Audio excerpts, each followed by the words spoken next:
मैंने कभी नहीं सोचा था कि एक छोटी सी गुड़िया मेरी जिंदगी का सबसे बड़ा डर बन जाए। और उस छोटी सी गुड़िया का नाम था एला बेला डॉल। मुझे वो डॉल एक पुराने कबाड़ी के दुकान में मिली। दुकानदार ने मुझसे बस इतना ही कहा, इसे रात में मत देख, ये देख लेती है।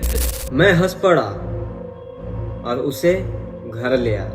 पहली रात सब ठीक था, लेकिन ठीक सुबह 3:07 पर मेरे कमरे में कुछ गिरने की आवाज आई। मैं तुरंत ही उठा और देखा वो एनाबेला डॉल मेरे टेबल के नीचे पड़ी हुई थी,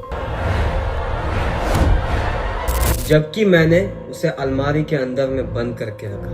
मैंने सोचा कि शायद ये मेरी गलती होगी, लेकिन अगली रात मेरे फोन में एक फोटो थी जिसे मैंने कभी क्लिक ही नहीं किया। और उस फोटो में पता है क्या था? उसी फोटो में मैं सो रहा था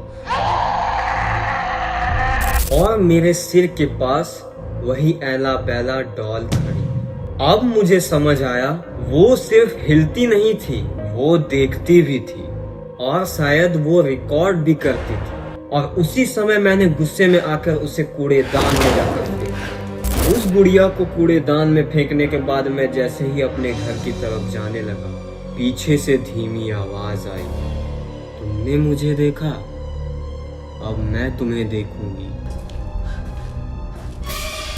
वो आवाज किसी बच्चे जैसी थी, पर उसमें इंसानियत नहीं थी। मैं जल्दी से भागकर कमरे में आ गया, दरवाजा बंद किया और जैसे ही मैं पीछे मुड़ा, एला बेला डॉल मेरे बिस्तर पे बैठी हुई थी। उसकी आंखें अब काली हो चुकी थी और अब वो मुस्कुरा रही थी। उस रात के बाद मेरे कमरे का दरवाजा कभी नहीं खुला।